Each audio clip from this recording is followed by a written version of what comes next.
A backlit photo at the United Nations climate talks in Bonn, Germany. The official host of the conference is Fiji. Ronald, WittekEuropean Pressphoto agency. Want the latest climate news in your inbox? You can sign up here to receive Climate Forward, our new email newsletter. Bonn, Germany. Fijian singers strumming ukuleles serenade delegates to the United Nations climate talks as they enter the conference hall. A traditional two-hulled sailing craft, or drua, is on display by the entrance to signify that when it comes to rising seas, all nations are in the same boat. But as 2 weeks of negotiations on bolstering the Paris Agreement draw to a close, island leaders say the WittekEuropean seems a cruel taunt. Fiji, a sunny island nation in the South Pacific, is the official host of the climate discussions here in chilly Bonn. But leaders say their hopes that island issues would take center stage have mostly been dashed. Almost none of the measures to help their countries adapt to the impacts of global warming have been resolved, and few delegates say they are hopeful the final hours of talks will bring decisions. "I'm anxious and I'm fearful," said Alan Michael Chastanet, the Prime Minister of St. Lucia. "It can't be that a Prime Minister's only resource is to get down on his knees on the side of a bed and pray." From rising seas to the loss of fresh water, islands are among the most vulnerable nations to global warming. Hurricanes, expected to become more ferocious with climate change, pummeled Caribbean island nations into crisis this summer. Irma destroyed nearly every car and building on the island of Barbuda and swelled the population of Antigua overnight as thousands of Barbudans sought shelter. Maria knocked out power across the United States Virgin Islands and Puerto Rico and left Dominica in tatters. Small islands also are among the smallest contributors to climate change, producing less than 1% of global greenhouse gas emissions. The industrialized world, the leaders say, owes some recompense for the disasters these vulnerable nations will suffer in the years ahead. "The very thing that makes them wealthy is contributing to our vulnerability," said Prime Minister Gaston Brown of Antigua and Barbuda. "It's only fair that they provide some level of compensation, but hopes are waning that island nations will see a major increase in financial support to help address the consequences of climate change. So, too, is an effort here to expand ways for nations to adapt to future disasters. Money is not forthcoming here, and President Trump has declared that the United States, historically the largest emitter of greenhouse gases, will exit the Paris Agreement." In the Maldives, in the Indian Ocean, rising sea levels are causing saltwater to intrude into underground freshwater supplies.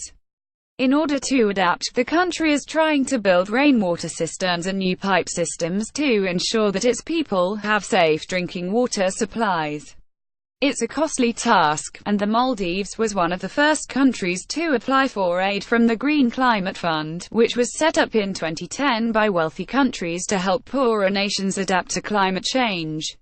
Yet the fund has been slow to start and the country waited 2 years before seeing any of the promised funding.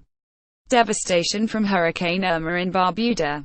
The storm destroyed nearly every car and building on the island. Shannon Stapleton Reuters. "That's too long to wait," said Tariq Ibrahim, the Minister of Energy and Environment in the Maldives.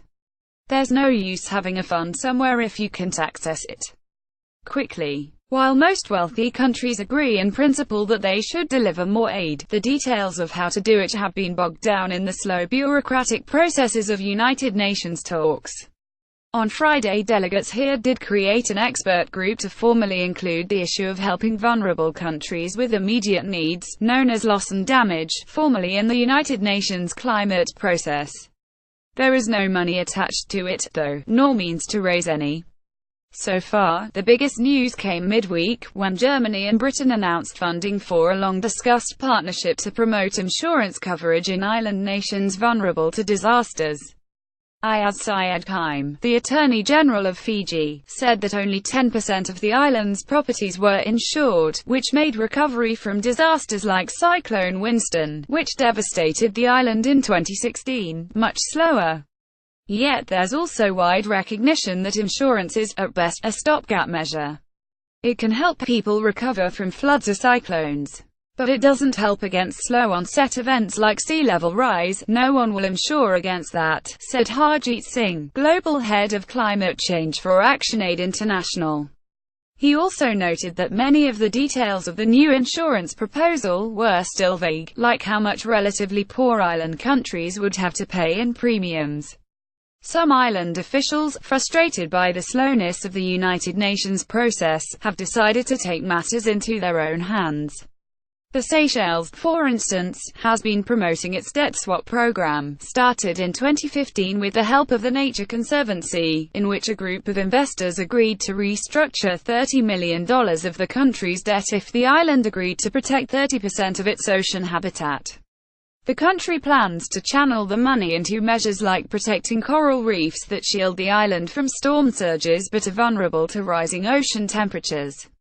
Ronald, the ambassador from the Seychelles to the United Nations, has largely stayed away from the formal climate negotiations this week, instead talking about similar innovative financing arrangements with philanthropists and private investors who have showed up in Bonn. He argued that island nations may have to look outside the United Nations process for help. We all know what the problem is. Why depress ourselves by sitting around the table and moaning about it, Mr. Jumi said. Too many people are fixated on this government process. I'm going to where the money is. Follow @NightClimate on Twitter.